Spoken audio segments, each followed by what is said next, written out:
a lot of things that we learned from leadership came from that place of, sports, like football, basketball, baseball, and all that. So it's so much there, man. It is.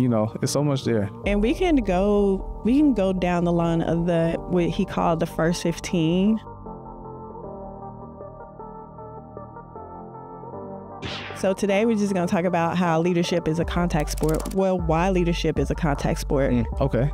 And so I want to get your thoughts on it, because where I really got this topic from is from an author called James Kerr. No relation to Steve Kerr. Okay. I looked that up. That's crazy. That's crazy. Wow. Spelled the same way? Same way.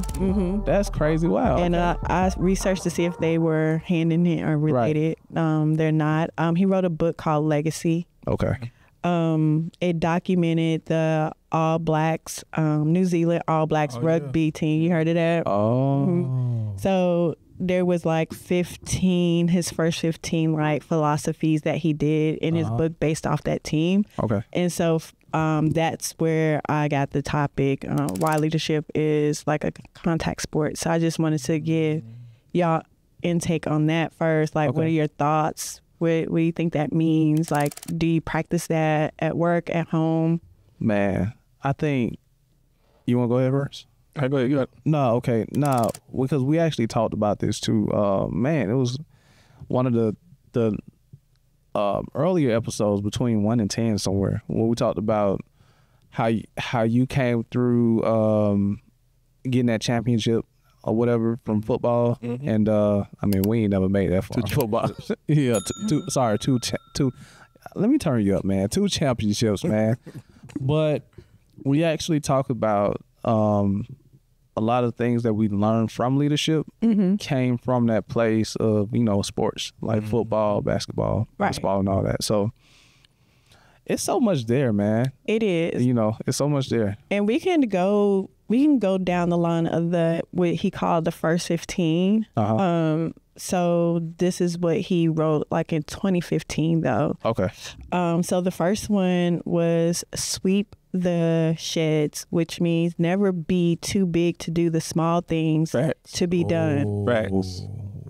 Facts. Bars. I'm gonna tell you right now, when it comes to leadership, your team will judge you if you're too big to do something small. Wow. Like nothing, and this I think also, then the other part of it too is you can't expect people to do something that you wouldn't do as well. If you want to be a great leader, right? Like, don't mean that you have to do it, but you're willing to do it. Right.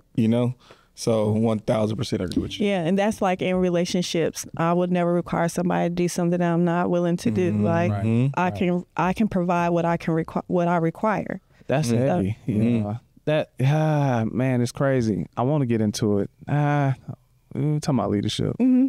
I can say that my wife is a leader in that area. One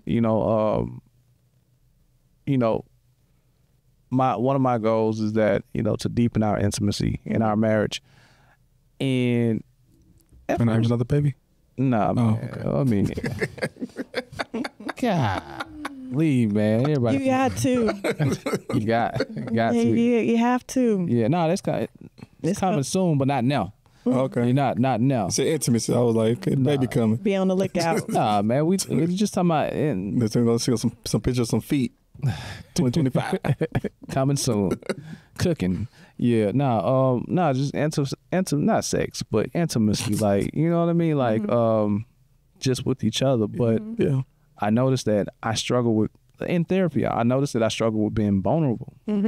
But she's taking the lead in that, in our marriage, to make me feel more comfortable with being vulnerable, in our marriage. So that makes sense. Like, she's doing the things, and me being a leader too of the household, I'm not going to not do the thing, because we have a desired result. So I'm going to do it too, And it may not be as small like what we're talking here, but, in that situation, Yeah, it's a good example. It's a really good example. Like, I'm going to go out there and wash your car.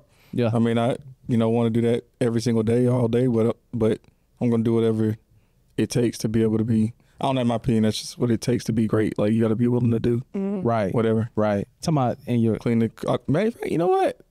Yesterday, I was freaking. I took the trash out, cleaned the trash can, and just like, did I have to do that? Maybe not. Man, wait. What we got? What we got here? We ain't got nothing. Go ahead. Go ahead. Keep talking about. No, that's it. I mean, I just like I got a new manager in a new location, and she took the steps to like make her office all neat and nice. Oh, I thought you was saying at home. At home. No. I was like. Oh, not in his field. Oh no! Oh, is that? I thought you was gonna some. Oh no! Garbage taken out the garbage. No. She like, ain't that what you supposed? right. Hold on. You supposed to take the trash now. Yeah. But I asked her, I was like, hey, what do you need me to do? She was like, nah, nothing, you good. Right. I was like, well, I see the trash is full. I'm gonna go take the trash out. And then I went and cleaned the trash cans out as well, went down, and brought it back. So I think that, not to cut you off, but I think that motivates a lot of people on your team to be able to see your leader do the small things that's out of their realm. You know what I mean? That's not part of their job responsibilities or whatever, because he's an executive leader. Like, it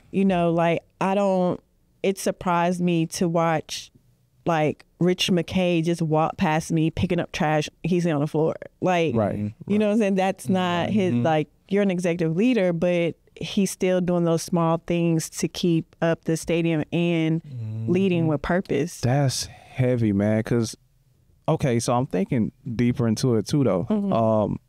It's good to do the small things so that people can see you doing the small things, regardless of your position. It shows a level of humility, which we all need or whatnot. But for that leader, that individual, it also shows you or teaches you to be appreciative of the little things or doing the small things. Because once you do them, you can see and appreciate others doing those small things too. Right. And I think this is detrimental, and not detrimental. I keep using that word the wrong way, bro. My bad. But it's important to appreciate the small things that your teammate do as well. Yeah. But if you don't practice doing the small things, you can't appreciate your team doing the small things as well. And that goes for your family. Yeah, and your family. Right. Yep. Yeah, man. Like washing dishes, man. Why do you keep naming washing dishes? Because I washed dishes last Friday. Oh, There we go. Okay. And my wife wasn't home, and there was dishes in the sink. She was busy, and I said, I'm gonna wash these dishes. Good for you. Yes. So, Good for you. But appreciate the small things, man. we do. We appreciate the small. We might not. That's one thing I can say about some women. We gotta show appreciation more because I think sometimes we lack in that area because we're like, oh, you supposed to do that, like help me out. But there's a lot of times where you need to say, I appreciate you for taking time out to do that, taking that off my plate or whatever. So here's the other part about that. You also got to be conscious of what they need you to do too, though, because like the small things you may not get appreciated for because it's not important to that person too. So just kind of be careful on that too. Just why? I mean, who says that? Because it's not important to that person. Well, I'm saying if you're doing so like never be too big to do the small things.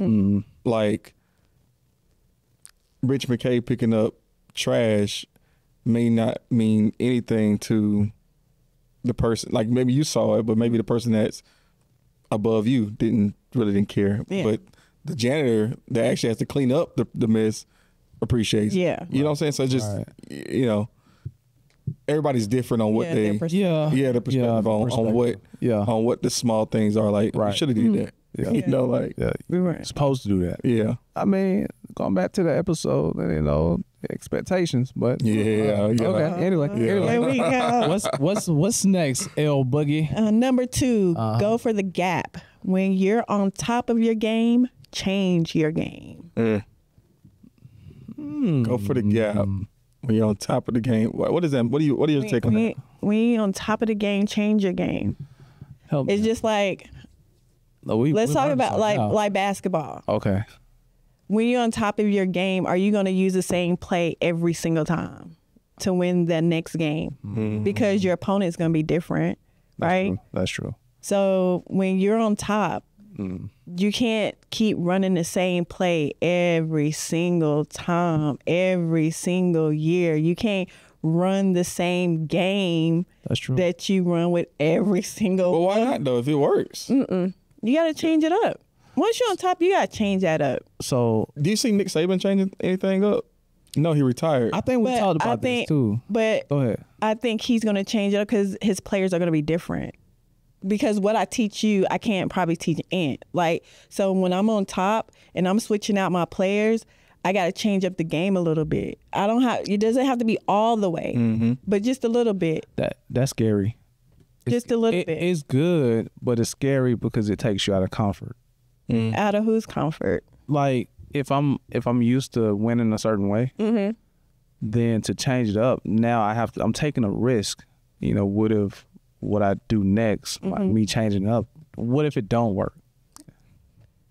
But at the same time, are you going to use that same play with this? Like, you have different players every year. I agree. I think you should change it up. But what do we do?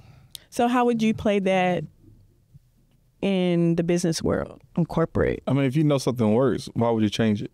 Now, don't get me wrong. You may add a different wrinkle to it, or you may make it more exciting or whatever. But, like, if I got to the Super Bowl by running the ball, why would I do what Seattle did and freaking try to throw a freaking hitch to Ricardo Lockett or slant to Ricardo Lockett? And, you know what I'm saying? It don't make sense. Like, you should have gave the ball to Beast Mode. With those players. So the next year, you're going to have a different player. Yeah. It makes sense.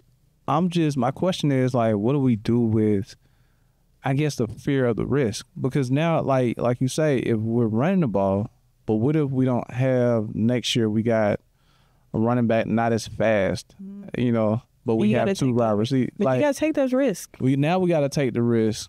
But then you're not on top at that point. That's what I'm saying. Now I'm talking about when you're on top. Like, when you're on top.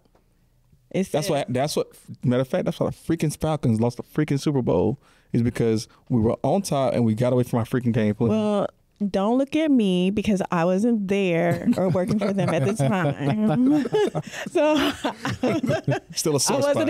I wasn't even like a Falcons fan. Real talk. I haven't recovered from that. You know what I'm saying? Like, it's trauma. I think I need a day of therapy just for that purpose. But it says go for the gap. Go for the gap. Okay. Go for the gap. That changed the perspective. Yeah. Well, so what do you gotta go for the gap? So, like, in everything, specifically business, right? Right. And you see it a lot in, like, technology space. There's things that, like, Apple, or really not Apple. Actually, you know what? Apple's really good at this. It's really not a gap, but they'll make it seem like it's a gap. They're creating the need. Yeah, like I talked about before, like the scheduled text message thing, right? Like, they think that, well, yeah, we need that, but Android has already had it for years now, right? So it's like, it's the same type of thing where they created a gap between because they've kind of created the market share, right? That makes sense, but they haven't. It makes sense. You know what I'm saying? Like correct. So it makes sense to change. So I get what you said with a gap piece. It makes sense. So I get it. And that's good where he brought up Apple, because Apple does that when they're on top. They change the game every single time. They changed. What do you say? They changed the game for the consumer. They really don't change the game. They stole it from. Yeah. They change. I see. I see. So what was that? I see. Change the gap, you say? When you're on top.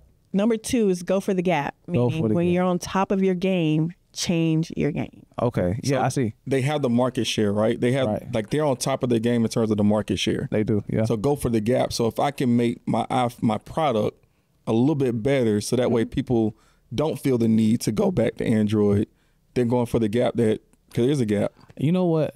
I don't even think the product is better. I think the marketing is better.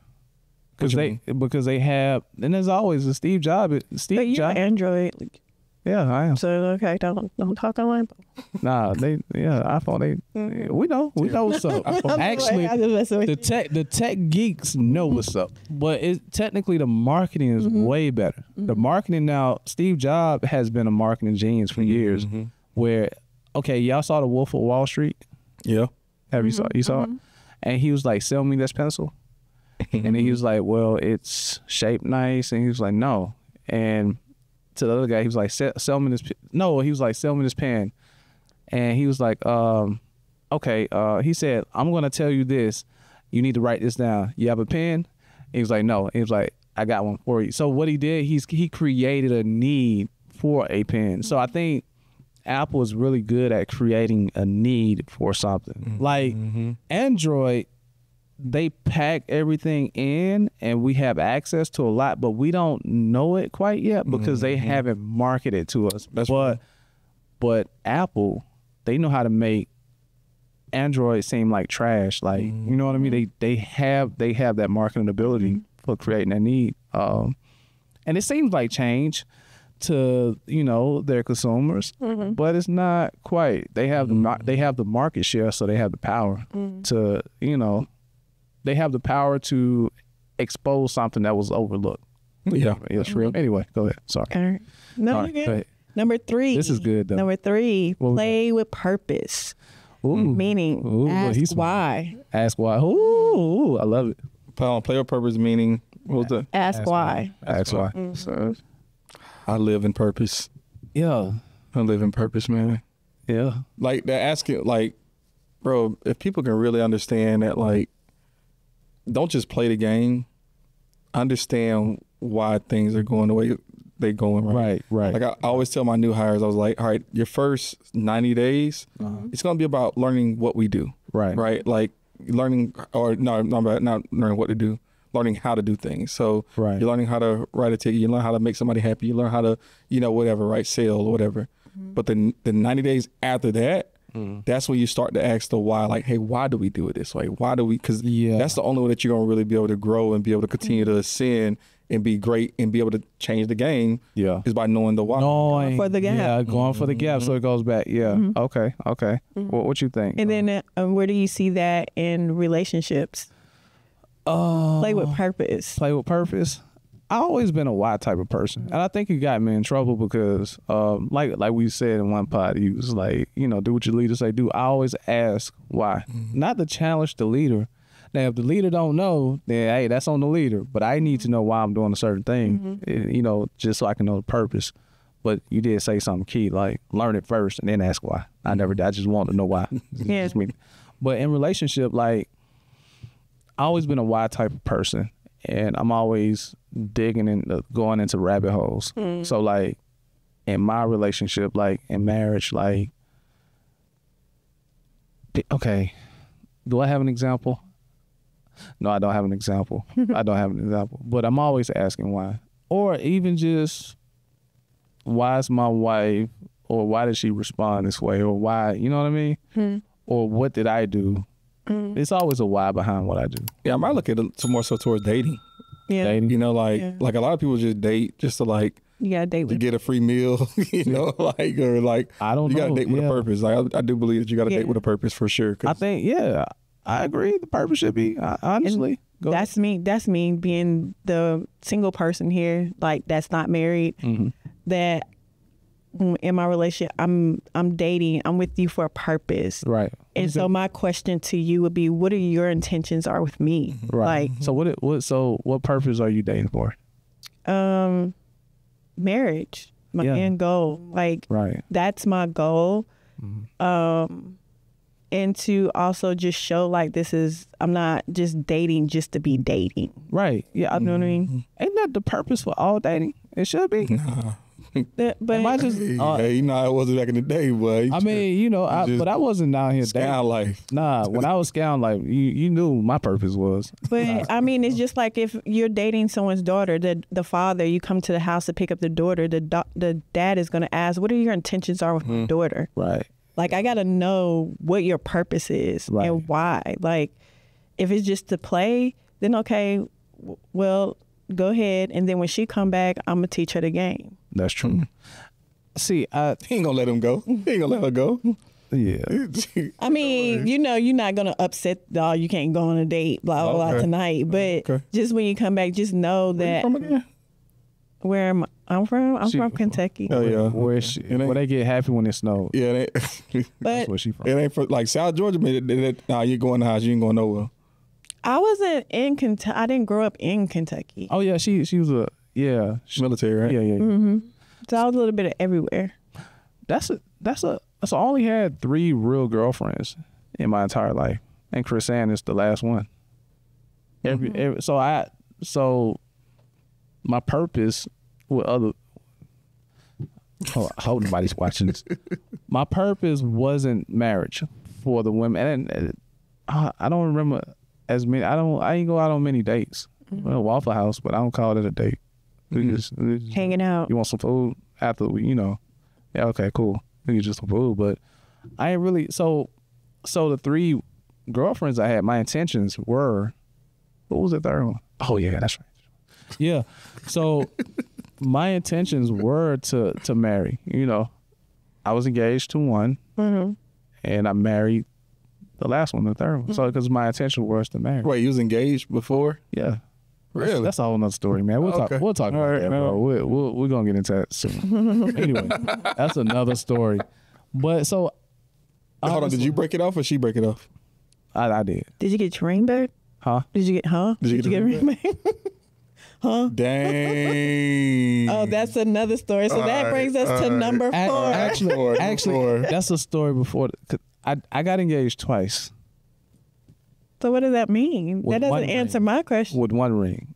Oh my God. Oh, so that brings us to number 4. Pass the ball. Pass the ball for I was sure. definitely passing rings, dog. But that ring stopped with Chrisann. You know Chrisann. She a different breed, bro. Oh man. But anyway, go ahead. Right, pass the ball. Anyway, go ahead. No. Man. I hope they not watching. See, y'all got me talking. No. Go ahead, man. Okay, Go ahead. number 4. Pass the ball. Okay. Leaders create leaders. Ooh, that's a fact. I love it. That's I love a it. fact. I love it, man. Go ahead. I mean, but this is what we do though. I'm never first of all, I'm never the one to hog the spotlight or want to be praised or anything like that. But I would love it to see people that I encounter are, because I just have a knack for seeing the best in people. That's just I love it. You know what I mean? I love it. So, yeah, I mean, that's my thing. I'm a number 2. We always Number 2. I'm a number 2. Yeah. So. Yep. I think that's the beautiful part about it too, because like being a number 2, like you can almost like teach somebody something, but then they start to lead you in that area, right? Because that's their natural talent, right? Right. And I think I don't know, you never know. Like you never know, even this conversation, right? Like LaDonna's a LD. Gonna say it. LD. Learning disability. LD. That's gonna be her nickname for a show. LD, Miss Learning Disability over here. She is.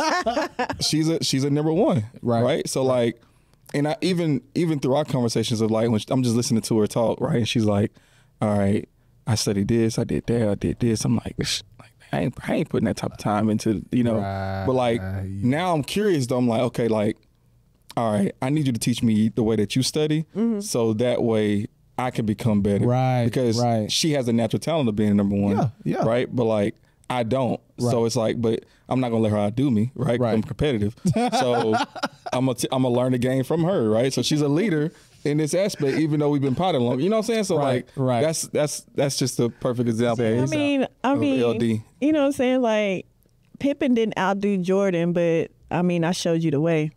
Yeah. I show you how it can be done. Bars. Man. Yeah, man. Yeah. That's what it is. And you do that at home. Yeah. With your kids. Oh, yeah. Yeah, for sure. Like, I mean, and that's the thing, like, leadership doesn't always equate to skill set. You know what I mean? So like, it's not like just because you're better or I'm better, that doesn't make. Now, leadership is all about making way. You feel me?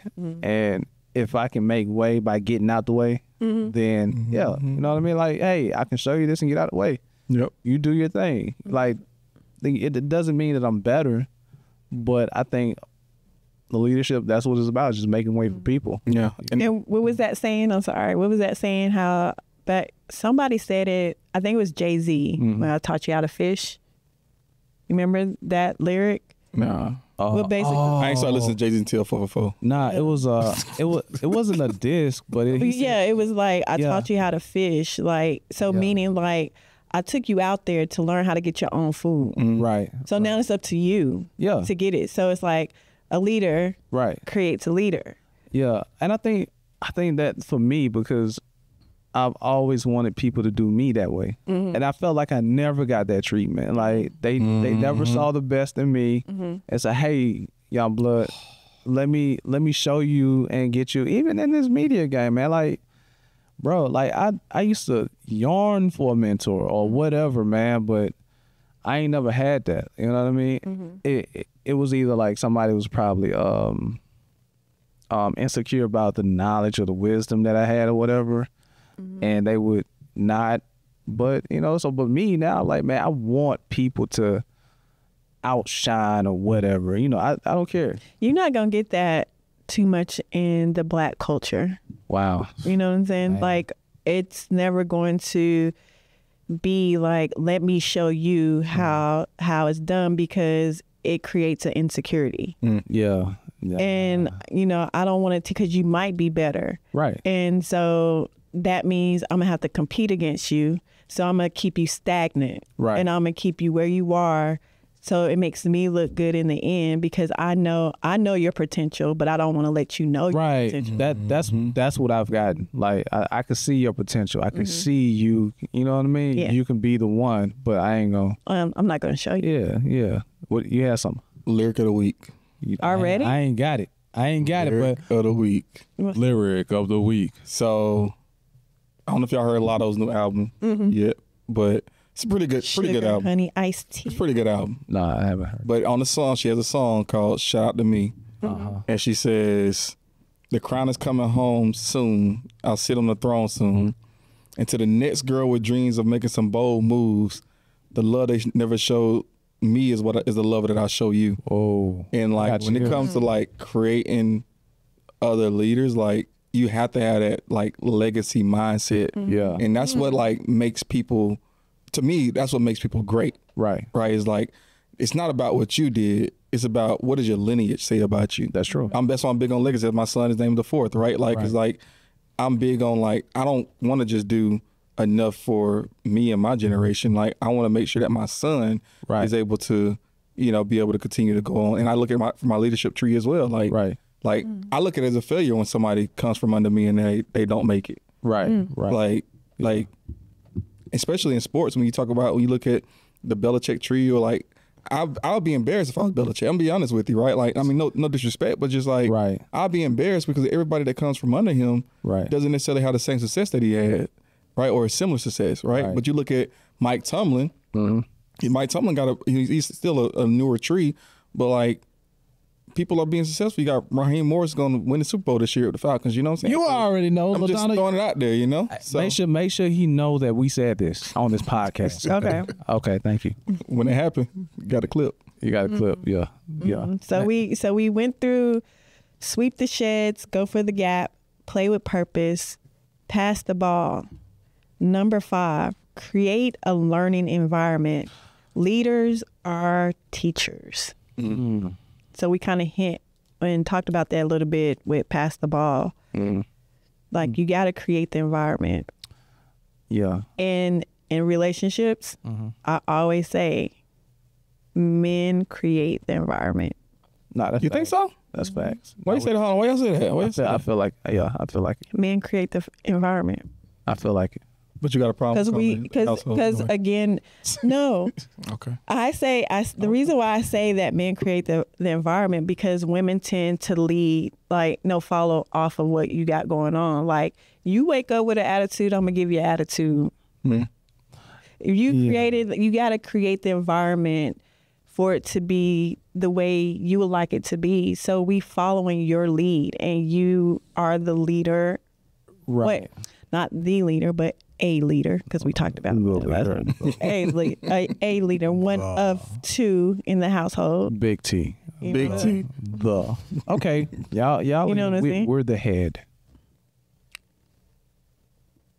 So, but yeah, back to what I was saying. We're the head. Oh. So you create the environment. And I feel that way because I tell, the person I'm with all the time, like, you create the environment. If you set the tone to have, like, we had that, I talked to y'all earlier about, he said it, I want to have a good day. Right. So that set the tone for me. They're like, okay, we're going to have a good day, but I still want to talk about A, B, and C.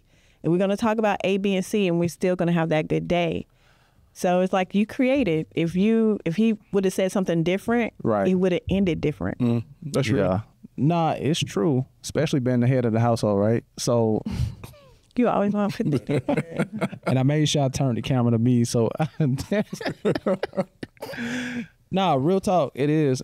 And I noticed this 2 weeks ago. Man, there was a lot going on 2 weeks ago. We was moving and all this stuff, right? And I woke up, man, and it's such a hard place for a man, right? Well, I can speak for me because on one end, like, you want to vent to somebody and somebody to encourage you. Like, yo, it's going to be cool. So I think I woke up like, dang, man, got so much to do, yo. Like, I got to go over and paint. This need to be done. This need to be done by this day. We still got this here. And I'm saying this out loud. Then I noticed my wife language changed. And she began, man, it seemed like this never ends. Like, it's so much stuff in here I got to put up. Like, and I looked, I was like, dang, I really need to change what I'm putting out in my home. Transfer of energy. Yeah, you see what I'm saying? Yeah. But the problem is that, like, because my therapist did say you need to vent, I'm like, okay, where do I vent now? Is that venting? To me, I was venting. Like what you said, your to-do list, your honey-do list, was that it wasn't venting? It wasn't a honey-do list. That is a honey-do list. She ain't tell me to do none of that. But it's still a honey-do list. Okay. It's on your So who the honey? To do you. You the honey. I guess, all right, cool. All right. So is that you going down your list of your to-do list? Is that venting, or is that just reiterating what you have to do? I think in the way I was doing it, it was venting, because I'm like, yo, it just felt like the time, it wasn't enough time. And I think I was getting frustrated because I'm like, man, like, you know what I mean? So I think it changed how she felt in that moment. So and I think she probably felt slightly responsible. So what was your expectations? Because you sound as though like you were venting and you was expecting at the same time. I wasn't expecting. You wasn't expecting for her to like, oh, you got this, because that's where that. I wouldn't know. No, I wasn't expecting her to do anything, but just a little uplifting, like, yo, we got. So that's what you were expecting. Yeah, that was You're expecting uplifting. Yeah, like, yo, we got this motivation, but I had to strap up my boots, and then I started all right, man, let's just do this one thing at a time. Let's just focus on one thing and just knock it out bit by bit. That's what you're saying to yourself. No, I started changing my dialogue. Okay. Like, all right, Tone, like, because I do talk to myself outwardly. I'm like, all right, let's just knock it out bit by bit. But sometimes I do need, like, yo, we good, because it just seems like sometimes everything is on me. You know what I mean?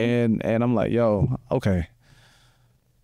Let's just knock it out bit by bit. Now I got to encourage myself. But I did notice, like, when my tone, her tone didn't change after that, though.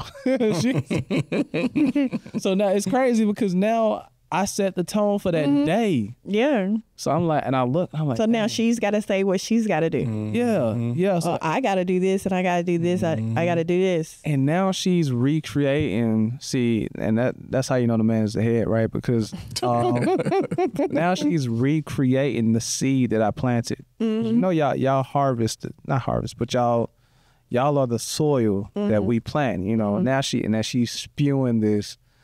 So now I got to come back and change up my dialogue and the way I talk. So yeah, I mean, yeah, totally. Yeah, because I know yesterday, even though I was going through what I was going through with my daughter, so there was couple of things that happened yesterday with her accident.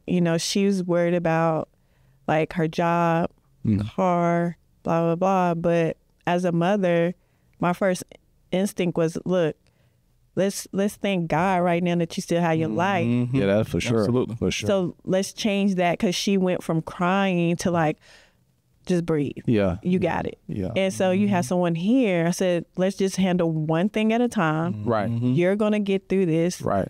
You're going to still have your job. Right. You're going to get a car. Right. This is just a temporary situation. Yep.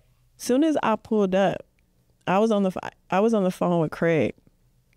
And of course, Craig was talking about like things that he needs to work on, and like he's just like, I need to get through this and this, and this is like, it's piling up. And my first instinct was, we gonna get through it. Right. It wasn't like, oh well, yeah, you need to hurry up and figure that out. It's, we gonna get through it, because I look at it as a partnership. Right. Like whatever you got going on, if I can't, it goes back to what I said, I'm gonna require what I can provide, right? Right. So if I'm providing that to you, I'm gonna need it the same way. Yeah, in return. So I feel like sometimes as a leader in the relationship, you know what I mean? I have to sometimes lead that nurturing way to say, You know what I'm saying? Like, the most, hey. for sure. yeah. And go ahead, bro. You about to say? No, 100. No, I think so. That's the deal too. Because my mom she's a big of a nurturer. Too much nurturing. You know what I mean? Don't know when to say no. Yeah, but my dad is like, oh, hardcore. So I didn't have no balance. Like that's it. I just get. So I guess, you know, sometimes I yearn for that. You know what I mean? Because you still don't want to tell your mama all your business. You know, like, nah, man, because I'm a grown man. I got it, whatever. But sometimes, like, sometimes I just need that. And then I guess my expectations from my wife is to get that, but she's not my mom. So it's like, you know, let's just figure it out. But I think in turn, like, to switch it up, like with your situation, how you were talking about what I have to do, and then she said the things that she need to do, like, maybe it could have, you said you had to turn it around, but I think in that instant, it could have been like, you know what, we can handle this one thing at a time, instead of saying like, I would just do it one thing at a time. It's like more like okay, you got that. What is it that we can do to take something off each other's plate? Because it goes to that relationship is not 50-50. You know what I'm saying? Like, I have all these things, you have all these things. Right. So what can we do to make sure it's 100% taken on with both our energy, our emotions, physical, all of that? Nah, I want to be selfish. Of course, because you're the head, right? Nah, I just want to be selfish. Because I had a lot. I didn't even want to look at her lips. What? Oh my God! Look at that. I was like, wow. I think, you know, part of creating a learning environment too is a grace, right? Like you gotta have grace in your relationships as well, to make sure. All right, you ain't gotta be perfect every day. You know what I'm saying? Like you gonna have situations that pop up or whatever, but how we go about it and how, you know, letting you know that, hey, it's okay to make a mistake. Right. Don't make it twice, but it's okay. Yeah, that's what we learn in therapy, man. Like, you know, because maybe you may not be on 100%. We look at his battery life. And that's why I always say I'm on like 30, bro. Like 10 or whatever. Because what's your battery on? You know what I mean? And we just got to figure it out. What can we do with your 20 and my 20? You know what I mean? So like, I think that's what, you know, just again, sharing that. But you're right. You know, in that moment, I should have looked at like everything is hope. I ain't gonna lie. I'm like, it was so much. I didn't even want to look at her list. I'm like, but what I will say that Chrisann and I, if we don't do nothing right, one thing we will do is be a great team. Yeah. And we know that, and we know that's our strength. And we know, like, yo, at the end of the day, we're going to come together and figure it out, you know, so. Oh, that's so cute. It's sweet, right? And that day with your list and her list, it could have just easily been like, let's take care of the low-hanging fruit first. Yeah. Then work our way up. That's true. You know? That's true. So that's. I know next time. Because we still got a lot to do in the house. Or have a paint party. Yeah, a paint party. Yeah, well, people come over and paint. I already painted, man. Yeah. So I think because you said you were selfish in that moment, it goes to number 6. But one thing I wanted to touch on number 5, because we said create a learning environment, right? That's leaders are teachers. Yeah. I think, so I did want to touch on this part about creating a learning environment. Me being the head of household, right? I got She's agreeing now. Hey, she's yeah. No, I'm just finally. No, I'm not agreeing. I'm just a little tight lip. Oh man. But one thing I am learning though is to remain curious. It goes back to that why thing. Number 3. Yeah. Play with a purpose. Yeah. So I'm always curious. So I'm always learning. So I think being the leader, it creates that learning environment, just being curious and not afraid to ask questions. Yeah. That's all I want to touch on now. So we're going to touch on the selfish part that you said, that you just want to be selfish. Yeah. So number 6 says no dickheads. Next on Be More to Do More podcast. I hired somebody extremely talented. A couple months into it, I'm like, man, like, why is this not working the way that it should? Like, this person is talented. Like, this is, you know, it should be good. But what I found out is that this person really didn't not only value people, but also didn't value people of the opposite sex as well. Wow. Stick and move, we can get it done. Call it unity, it ain't no way around it. Cultivating, we get motivation from the big guy. We don't play about him. Going hard for the game, showing love.